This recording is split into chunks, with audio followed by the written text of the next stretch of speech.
Let's start talking about the Australian Grand Prix by talking about the Chinese Grand Prix, because hopefully that'll be the first actual race start for Oscar Piastri in 2026, if he doesn't bin it again on the way to the grid. Hello, Sam, and... Hey, Ben. How are you feeling after the weekend? Feeling depressed, feeling down, and the interesting thing, and for those people who are not aware, I actually got to go to Melbourne, which was fantastic, and sit there in the grandstand along with all of the people that went to the Grand Prix. It was fantastic. It was a great 4 days, and I would be hard pressed for any other place that does a Grand Prix meeting better, just for the amount of track action that goes on in all sorts of categories across the spectrum that is available. But yes, let's just say everything was fine until about 25 minutes before the race, and there was excitement. And then as soon as Oscar Piastri crashed coming out of turn 4, there was the energy was sucked out. I looked up and down the grandstand, and the people around me who obviously were in papaya and they were in the gear, and yeah, the energy was sucked out. People just didn't know what to do. It all became very weird at that point. Yeah, I was at home watching it, and I was kind of, prepping for the race, and it's still a while out. I actually don't usually tune in that early, and for the cars to go out, I'm sort of, doing other things and sort of, tune in as they're on the grid. And so I just had it on in the background, and all of a sudden I saw him in the wall. I was like, what happened? How has that happened? And I couldn't believe it. And yeah, it was just a massive shock, and a absolutely gutting for Oscar, for all the fans. It was one of those things that the Australian curse lives on, basically. I was about to say that if there's one thing that clearly is true, is that the curse of the Australian Grand Prix for an Australian driver lives on, and just somebody break the curse, please. I can't take it anymore. It is heartbreaking, yeah. I mean, yeah. So going into the actual race itself, one of the anticipated things with the actual race was the race start. People were predicting there was going to be chaos. There were going to be cars that were going to be stuck there. There was going to be collisions. But the actual race start itself, for the most part, was fine, except maybe for Liam Lawson, who got away very slowly, very, very slowly. Everyone... That was very lucky. Very lucky. Yeah. That could have been a big accident. Luckily, everyone got past him. Yeah. Yeah, absolutely. And yeah, everyone did get away, and except for Lawson, but then he recovered. So those are things that we have seen in the previous era. Obviously, those sorts of things have happened. So it wasn't the chaos that everyone thought of. One of the really interesting things was that the lights went out very quickly. It's like the fifth light almost didn't come on. Like it flicked on for a second, and then boom, it was gone. And the entire lights were out, and off they went. Part of me thought that was an error. I thought they were going to throw a red. I thought that the lights had malfunctioned. But I guess the random timing that it has just was very, very quick. I'm not sure if that's why Kimi Antonelli was a bit slower. It certainly caught me off guard, and I don't know if everyone else seemed to react pretty well, but Kimi was a little slow off the start. Perhaps, I'm not sure if that affected him or not. Yeah, really interesting. And interesting to see. Obviously, they say that the light sequences are random, and we have to see what happens in the future. But they certainly do need to be on it. What was very apparent in the stands was that just as we had seen in testing and shakedown, is that the drivers were revving the hell out of the engines, but to try and obviously get that energy up, ready for the start, so that they didn't have that. It was really interesting. So talking about the racing, so the first 9 or 10 laps was epic. It was absolutely awesome. The battle between Charles Leclerc and George Russell was amazing. I lost count the number of times that the lead actually changed between them, and I thought all of the naysayers of the new regulations, I'm like, they have been shut down right now. And then we hit the VSC, we hit the virtual safety car, and then it felt like everything basically went back to how racing was before, and there was tire management, and then it became a little, well, certainly out front, it became a little bit processional. That's what I felt. Yeah, it was definitely two parts of the race. That first part of the race, you're right, was very exciting. There were so many lead changes, more lead changes than have been in a long, long time. And not just the leaders as well, just behind them as well. Arvid Lindblad got up to third place at one point, and Hamilton is creeping up to the back as well, and it was very, very entertaining. And yeah, the VSC really put a stop to things. So I'm not sure that's when they went, okay, some people have started pitting. Now we need to really start thinking about the strategy. How hard do we push? Do we go to one or two stop? And that kind of then went into a strategy race, perhaps. But it was a bit of a shame. But it was definitely a tale of two parts.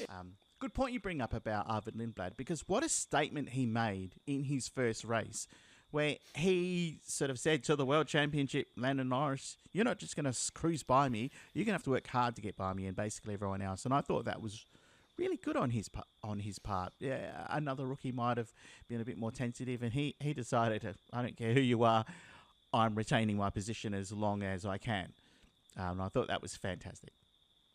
It certainly wasn't a by default, or he didn't fall into that position. He certainly earned it, and so good on him. And he ended up finishing 8th, I think it was, and ended up quite a bit in front of his teammate Liam Lawson, who finished 13th. And so, yes, very, very strong showing from Arvid in this first race. And good luck to him. Hopefully, it keeps on for him. Yeah, if I was Liam Lawson, I would be concerned. I just think that unless he turns that around in the next round in China, then I think that Arvid, as I said, he's made a statement, and I think that Liam Lawson now needs to respond to that statement immediately. Liam came in with the same kind of bluster in his first race. He showed a lot of people who was boss when he filled in, and then he kind of tapered off. So yeah. He's really got to show Arvid who's bossing the team, and certainly get closer to him and beat him. Yeah, absolutely. And after the shock Q1 exit by Max Verstappen in qualifying, really good fight back from him. Basically starting essentially, yes, there were two cars that ahead of him that didn't take the start, but really, really good fight back, I think, in the end after the disaster that was quali for him. Yeah, he got driver of the day, I think, very fairly too. It was very strong showing, and so we'll have to see perhaps in the next race when he is up with the front few, what that Red Bull's like this year compared to the Mercs, compared to the Ferraris. But yeah, the fact he carved through the pack, it's a pretty good showing. So yeah, we'll see where Max is at next race. Yeah, and also a really good first outing for Audi. Now I know that they were Sauber, Alfa Romeo beforehand, but the fact that the first race with their own power unit, and they had a points finish with Bortoleto, and I thought that was very, very good considering, brand new regulations and a really strong showing. Didn't think they were going to be as strong as from qualifying as they were in the race, and that was obviously despite Hulkenberg unfortunately not taking the start, but really good fair showing. I actually missed why Hulkenberg didn't start. Did you see what happened there, Ben? I think it was an issue with certainly was an engine issue, and they were going to try to start him from the pit lane. So he was on the grid, and then they wheeled his car off the grid, thinking and hoping they were going to try and get a pit lane start, and it just didn't happen. Right. Yeah. Yeah. Speaking of engine issues, I think someone that we claim Valtteri Bottas is an honorary Australian, but perhaps we can we can bring in Isaac Hadjar into the Australian curse, because he went out again. He had a very good start. Last year he didn't make it past the first lap, and this year he didn't make it much further. But he had really good potential in this race, and unfortunately for him, he blew up not too far in the race.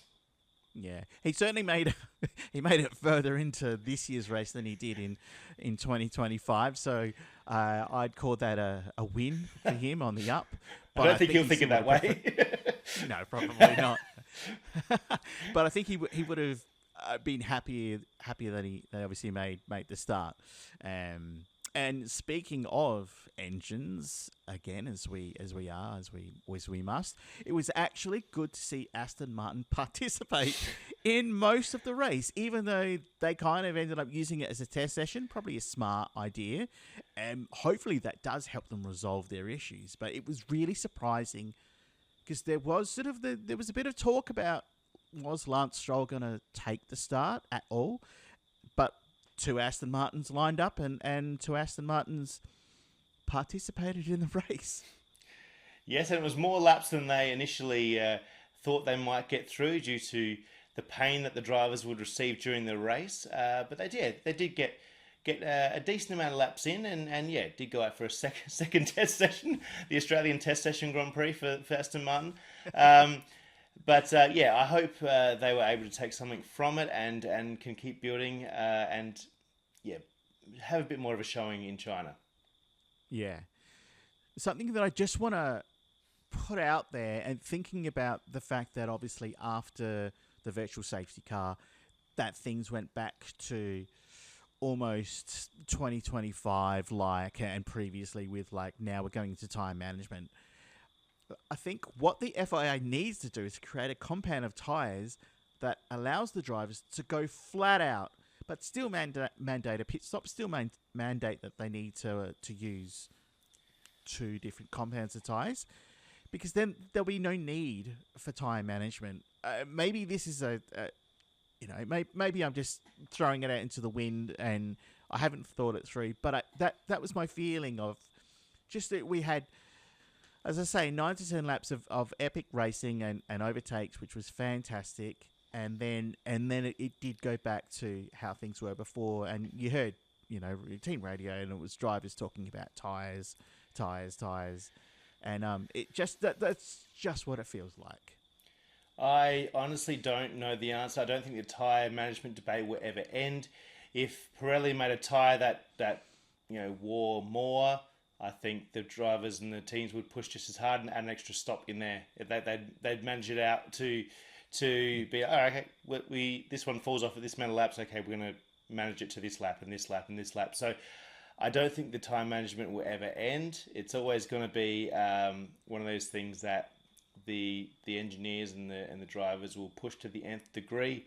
I don't hold much hope for that one, Ben. No, it just they need to do something, because the potential is there now with these new regulations. Some drivers don't like them. In fact, quite a few drivers don't like them at the moment. That's fine. But I think those first 10 laps showed the potential that is there. They just need to refine some things just to get back the racing. And we understand virtual safety cars are always going to happen. But there's just something that they could tweak.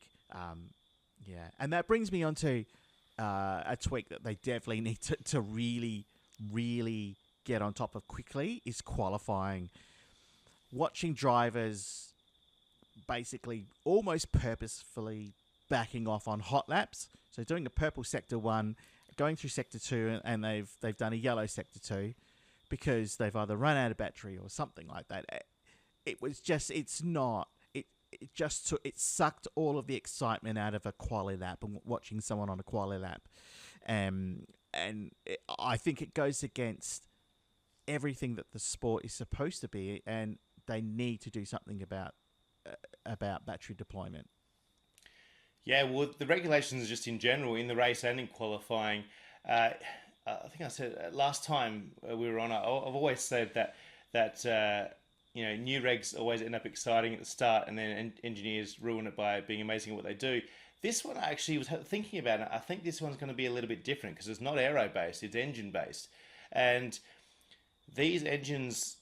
I'm not going to pretend like I'm an engine engineer. I don't know the technical ins and outs of it, but I'm questioning how much they can actually play with these engines and what they can do with them, or if they're kind of that's how they're engineered, that's how they're designed, and the team just have to work around it and work out the way they work best with what they do. The battery and the clipping that goes on, it's certainly a hot debate around. Some drivers, are hating it.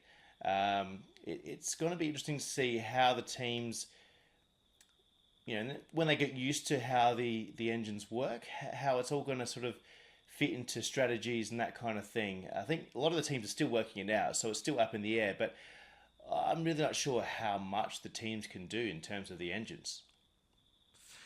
Yeah, and I think I think you're right. It is down to the teams to basically work on that battery deployment so that they can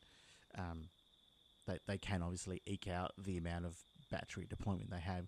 I think if they haven't found a solution for that, obviously in the week between rounds 1 and 2, we're going to see it again in China, especially on that very long back straight where what they call the super clipping is going to kick in. And I think that it's going to find a lot of people frustrated. And it's going to be different tracks as well. Are going to play differently with the battery saving. Like I say, the big long straight is going to be very interesting to see how that plays out. But different tracks and different layouts, different speeds will be certainly throwing up curveballs as well. Yeah, definitely. One thing that was very clear from the race and from qualifying is that Mercedes have come out dominant. Ferrari seem to have the goods to take the fight to them, but it's definitely we're in a Mercedes dominance 2.0 era, I think. It could get boring. Mercedes dominance could get boring, Ben. Hey, did I not say at the start when we did our predictions, Russell won Leclerc 3? You did, yeah. I did. So we'll have to see how that pans out. I did not bank on Oscar hitting the wall, so that was my two. That was my two. No one saw that coming. Nobody saw that coming, that is for sure. And that brings us, finally, I think we need to go back and have a look at your bingo card. Yeah. To see, can we cross off one of your bingo card items? Can we indeed, Ben? Can we? 4 or more engine failures in one race was on your bingo card, Sam. I put it as in one race of the season because I thought I could put it for the first race of the season, but if it didn't happen, that's that bingo slot out for the season. So I put it as one race. But has it happened, Ben? I don't know. So Nico Hulkenberg didn't take the start. So did he start the race? I don't think he did. So Isaac Hadjar retired because of an engine issue. Valtteri Bottas retired because of an engine issue. The Aston Martins didn't actually retire. Well, they didn't. They kind of were withdrawn, was my feeling, because they then went out again. So they kind of retired them, but then they didn't retire, and they went out and went around and stopped and then went out again. So you're saying the reason isn't specified of why they retired? No, no. So Lance Stroll was deemed to be not classified, but he was still kind of out and running, and Fernando Alonso did retire, so that's 3, and we can put that down to engine, but that's 3. That's... Hang on, just because Hulk didn't start doesn't mean it's not a failure in the race.